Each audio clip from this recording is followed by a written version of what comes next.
Magandang umaga mga kaibigan. Nandito po tayo sa bahay ni Rocky. Papasok po tayo sa kanilang bahay. Ito ho, tingnan nyo. Hindi ko na po binuksan ang gate nila. Tumalo na lamang po ako. Ito, dito na po tayo ngayon sa kanilang pintuan. Ayun ho, nakikita nyo po may doorbell sila. Ayan ho. Kumakatok po ako. Yun ho. Tamang-tama pang pasok. Magandang umaga po, Sir Rocky. Andito po kami. Ito po ang Showbiz Chika. Gusto lang po namin kayong kapanayamin sa araw na ito. Kung ano pong mga nangyayari ngayon at mga ginagawa niyo sa inyong buhay.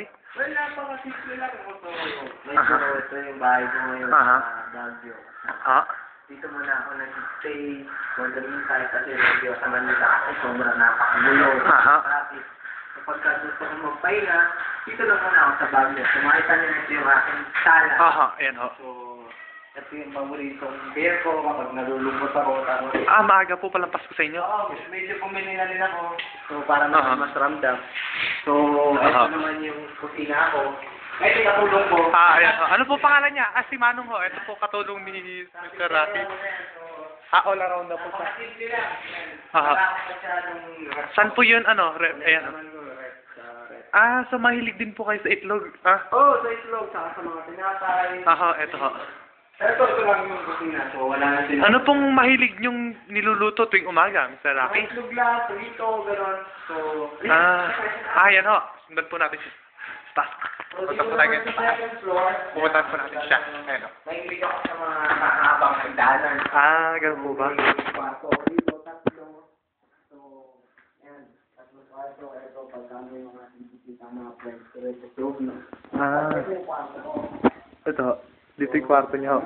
Ngayon, medyo pagpasensya mo na, medyo matuloy natin. Hindi ko naman alam na pupunta kayo. So, yan. Kunti lang.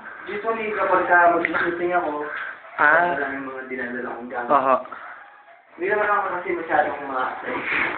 So, yan lang. Ayun, katad ka. Meron pa po palang taas dito. Meron pa yung mga atik pa kami. So, sobrang napaka-alakay mo tayo dito. Dito ngayon sa taas, sinusundan si Mr. Rocky. Ito po siya. Tingnan po natin.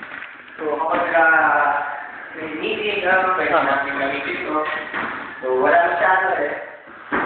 Tama-tama po itong bahay ninyo sa bakasyonan.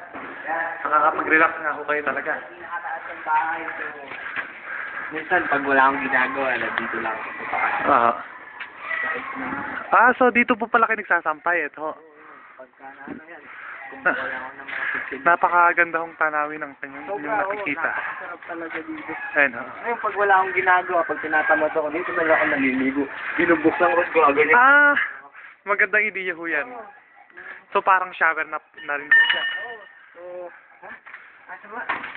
Sa CR niyo naman ho, Mr. Rocky, paari po bang makabisita yun? Yung CR namin kasi ginagamit eh. So may bisita. May bisita po kayo. Ano pangalan ho ng inyong mga bisita? Si Christine Hermoso ho. Si Christine Hermoso. Bago lang siya. May ginagawa kasi lang may shooting. So, ayun yung napiling... Kaya lang, hindi namin pwede mag-musta kasi may ginagawa siya. Meron lang po akong ilang mga katanungan sa inyo, Sir Rocky. Ano po ang mga inyong susunod na palabas ngayon? Yung ginagawa akong pelikula na kasama ko si Hart, kaya lang hindi namin matapos kasi nagkaroon ng problema sa buhay. Oo nga. Kanya-kanya na kami ng love life. Ngayon, siguro yung papalit sa kanya sino ba to yun? Si Ann Curtis. Si Ann Curtis ho? Wala siya Gano'n na lang. So, basta kung ano na lang. Sige. Okay lang po yung opening ng palabas nyo. Pinaplano pa lang. So, direct by kanino po? Lamangan. Lamangan. So, sige. Sige. Okay, maraming salamat po. Palit na po tayo ngayon. Uy, mag-ingat.